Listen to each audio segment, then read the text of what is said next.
Hi, boys and girls. We're going to be reading chapter 3 of Bridge to Terabithia today, called The Fastest Kid in the 5th Grade.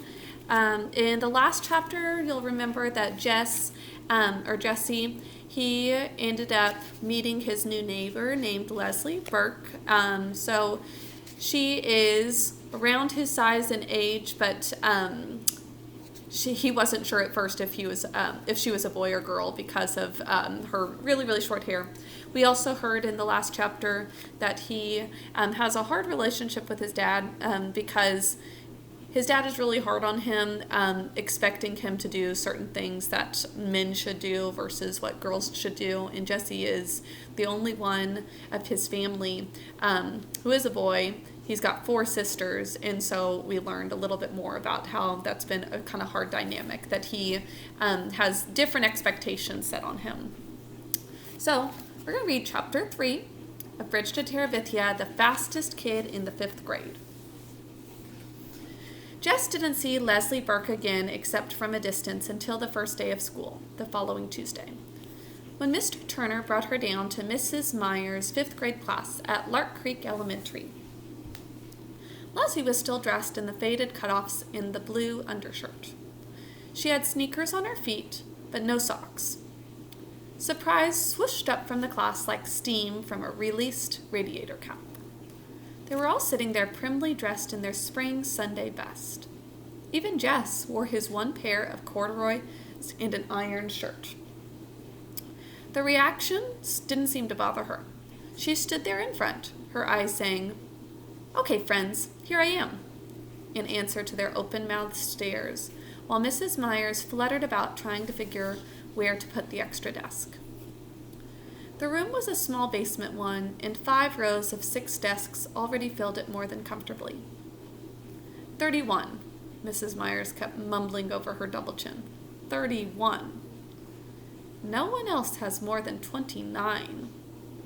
She finally decided to put the desk up against the side wall near the front. "Just there for now, Leslie. It's the best we can do for now.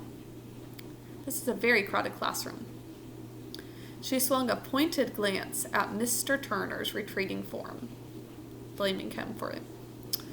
Leslie waited quietly until the 7th grade boy, who'd been sent down with the extra desk, scraped it into position, hard against the radiator and under the first window. Without making any noise, she pulled it a few inches forward from the radiator and settled herself into it. Then she turned once more to gaze at the rest of the class. 30 pairs of eyes were suddenly focused on desktop scratches, meaning they were all looking at her, and then all of a sudden they're looking down at their desk, trying to hide that they were very curious about her. Jess ran his forefinger around the heart with 2 pairs of initials, BR and SK, trying to figure out whose desk he had inherited. Probably Sally Koch's. Girls did more of the heart stuff in 5th grade than boys. Besides BR must be Billy Rudd, and Billy was known to favor Myrna Hauser last spring. Of course, these initials might have been there longer than that, in which case, Jessie Aarons, Bobby Greggs, pass out the arithmetic books, please. Or we could say disperse the arithmetic books using the spelling word from this week. On the last word, Mrs. Myers flashed her famous first day of school smile. It was said in the upper grades that Mrs. Myers had never been seen to smile, except on the first and the last day of school. Jess roused himself and went to the front. As he passed Leslie's desk, she grinned and rippled her fingers low in a kind of wave. He jerked a nod. He couldn't help feeling sorry for her. It must be embarrassing to sit in front when you find yourself dressed funny on the first day of school, and you don't know anybody. He slapped the books down as Mrs. Myers directed. Gary Fulcher grabbed his arm as he went by. "Gonna run today?" Jess nodded. Gary smirked, which is kind of a mean smile, like, really? He thinks he can beat me, the dumbhead. At the thought, something jiggled inside Jess. He knew he was better than he had been last spring. Fulcher might think he was going to be the best, now that Wayne Pettis is in 6th. But he, Jess, planned to give old Fulcher a late surprise come doon. It was as though he had swallowed grasshoppers. He could hardly wait. And probably the feeling of swallowing grasshoppers, this is that classroom, by the way, is he just feels very jumpy. Jess roused himself and went to the front. As he passed Leslie's desk, she grinned and rippled her... Oh, I'm sorry. I was on the page before with the picture. Mrs. Myers handed out books almost as though she were President of the United States, dragging the distribution process out in senseless signings and ceremonies. It occurred to Jess that she, too, wished to postpone regular school as long as possible. When it wasn't his turn to pass out books, Jess sneaked out a piece of notebook paper and drew. He was toying with the idea of doing a whole book of drawings. He had to choose one chief character and do a story about it. He scribbled several animals and tried to think of a name. A good title would get him started. The Haunted Hippo? He liked the ring of it. Herbie the Haunted Hippo? Even better. The Case of the Crooked Crocodile? Not bad. What you drawing? Gary Fulcher was leaning way over his desk. Just covered the page with his arm. Nothing. Aw, come on, let me see. Jess shook his head. Gary reached down and tried to pull Jess's hand away from the paper. The Case of the Crooked... Come on, Jess, he whispered hoarsely. I ain't gonna hurt nothing. He yanked at Jess's thumb. Jess put both arms over the paper and brought his sneaker heel crashing down on Gary Fulcher's foot, or toe. Yow! Boys, Mrs. Myers' face had lost its lemon pie smile. He stomped on my toe. Take your seat, Gary. But he... Sit down. Jessie Aarons, one more peep from your direction and you can spend recess in here, copying the dictionary. Jess's face was burning hot. He slid the notebook paper back under his desktop and put his head down. A whole year of this. 8 more years of this. He wasn't sure he could stand it. The children ate lunches at their desks. The county had been promising Lark Creek a lunchroom for 20 years, but there never seemed to be enough money. So this is well after the events of Farmer Boy. However, just like that, they're eating their lunches right there in the classroom. Jess had been so careful not to lose his recess time that even now he chewed his bologna sandwich with his lips tight shut and his eyes on the initial tart. Around him, conversations buzzed.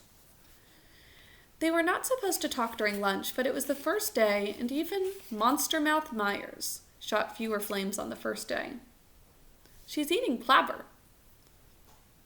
2 seats up from where he sat, Mary Lou Peoples was at work behind the second snottiest girl in the fifth grade. Yogurt, stupid! Don't you watch TV? This from Wanda K. Moore, the snottiest, who sat immediately in front of Jess. Yuck. Lord, why couldn't they leave people in peace? Why shouldn't Leslie Burke eat anything she darn pleased? He forgot that he was trying to eat carefully and took a loud slurp of his milk. Wanda Moore turned around all priss-faced. Jessie Aarons, that noise is pure repulsive.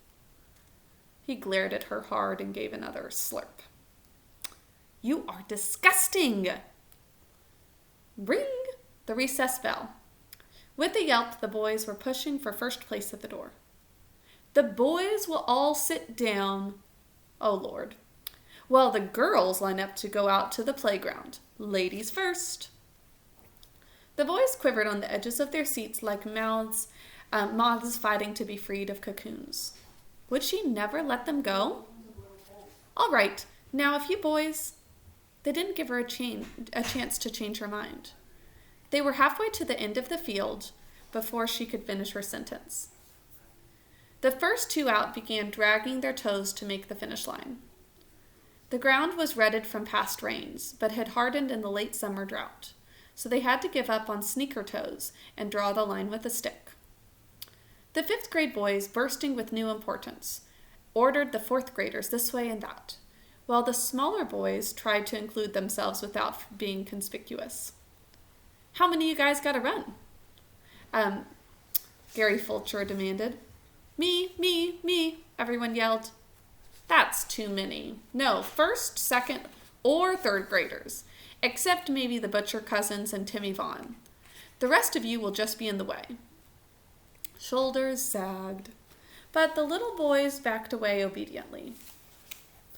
"Okay, that leaves 26, 27, stand still, 28. You get 28, Greg?"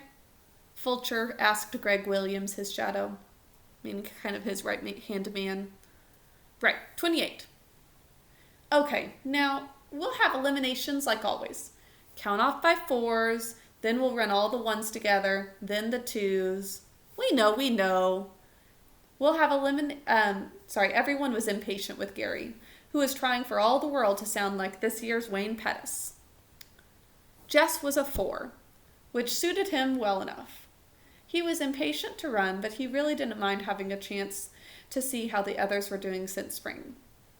Fulcher was a 1, of course, having started everything with himself.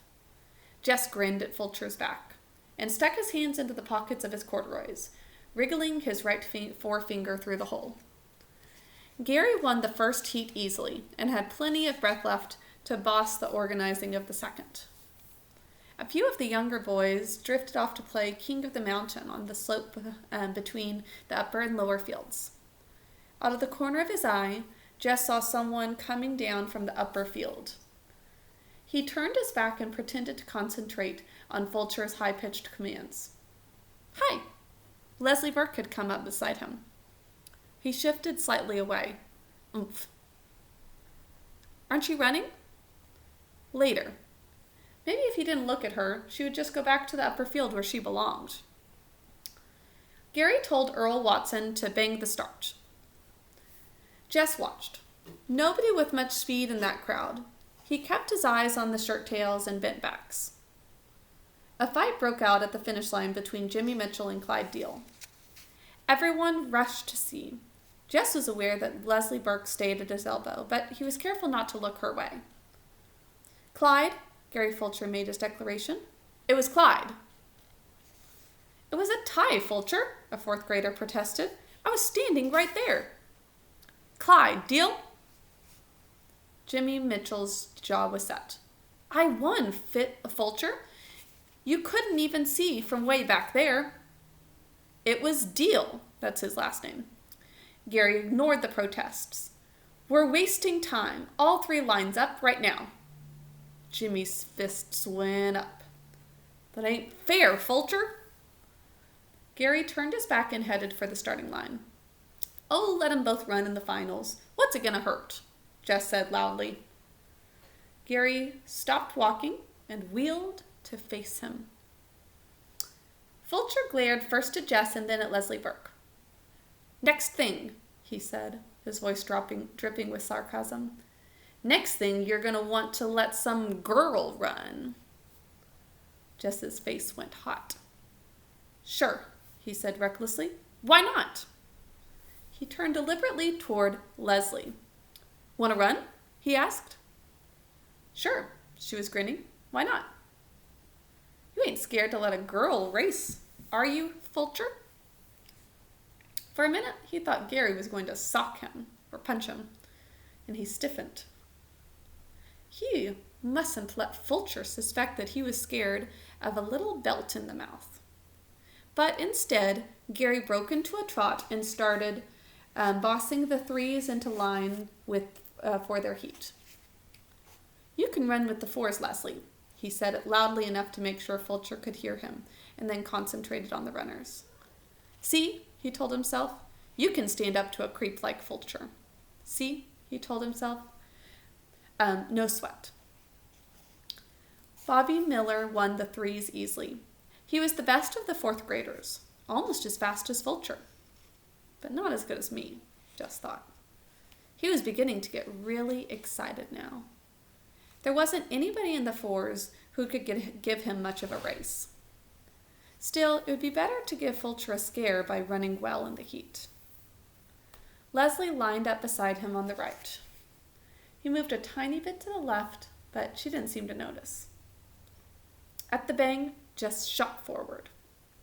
It felt good, even the rough ground against the bottom of his worn sneakers. He was pumping good. He could almost smell Gary Fulcher's surprise at his improvement. The crowd was noisier than they'd been during the other heats. Maybe they were all noticing. He wanted to look back and see where the others were, but he resisted the temptation. It would seem conceited to look back, so he just concentrated on the line ahead. It was nearing with every step. "Oh, Miss Bessie, if you could see me now." He felt it before he saw it. Someone was moving up. He automatically pumped harder. Then the shape was there in his sideways vision, then suddenly pulling ahead. He forced himself now. His breath was choking him and the sweat was in his eyes, but he saw the figure anyhow. The faded cutoffs crossed the line a full 3 feet ahead of him. Leslie turned to face him with a wide smile on her tanned face. He stumbled and without a word began half walking, half trotting over to the starting line. This was the day he was going to be a champion, the best runner of the 4th and 5th grades, and he hadn't even won his heat. There was no cheering at either end of the field. The rest of the boys seemed as stunned as he. The teasing would come later, he felt sure, but at least for the moment, none of them were talking. "Okay," Fulcher took over. He tried to appear very much in charge. "Okay, you guys, you can line up for the finals." He walked over to Leslie. "Okay, you had your fun. You can run on up to the hopscotch now." "But I won the heat," she said. Gary lowered his head like a bull. "Girls aren't supposed to play on the lower field. You better get up there before one of the teachers sees you." "But I want to run," she said quietly. "You already did." "What's the matter, Fulcher?" All Jess's anger was bubbling out. He couldn't seem to stop the flow. "What's the matter? Scared to race her?" Fulcher's fist went up. But Jess walked away from it. Fulcher would have to let her run now, but he knew. He realized that it would be embarrassing if he, showed himself to be afraid of this girl beating him. And Fulcher did, angrily and grudgingly. And what do you think happened? She beat him. She came in first and turned her large shining eyes on a bunch of dumb, sweating, mad faces. The bell rang. Jess started across the lower field, his hands still deep in his pockets. She caught up with him. He took his hands out and began to trot toward the hill. She'd got him into enough trouble. She sped up and refused to be shaken off. "Thanks," she said. "Yeah? For what?" he was thinking. "You're the only kid in this whole darn school who's worth shooting." He wasn't sure. He thought her voice was quivering, but he wasn't going to start feeling sorry for her again. "So shoot me," he said. On the bus that afternoon, he did something he had never thought he would do. He sat down beside Maybelle. It was the only way he could make sure that he wouldn't have Leslie plunking herself down beside him. Lord, the girl had no notion of what you did and didn't do. He stared out the window, but he knew she had come and was sitting across the side of the aisle from him. He heard her say, "Jess," once. But the bus was noisy enough that he could pretend he hadn't heard. When they came to the stop, he grabbed Maybelle's hand and dragged her off, conscious that Leslie was right behind them. But she didn't try to speak to him again, nor did she follow him. She just took off running to the old Perkins place. He couldn't help turning to watch. She ran as though it was her nature. It reminded him of the flight of wild ducks in the autumn. So smooth. The word beautiful came to his mind, but he shook it away and hurried up toward the house. Okay, that's the end of chapter 3. you think of predictions for what might happen next between the two of them? Do you think that he'll get past his pride? And really it is just pride that he is distancing himself from Leslie. He doesn't want to be friends with somebody who everybody thinks is kind of weird. And he probably would be teased for being friends with a girl, and so that's part of it as well. But we'll see what happens in tomorrow's chapter. The Rulers of Terabithia is chapter 4. I will talk to you later. Bye.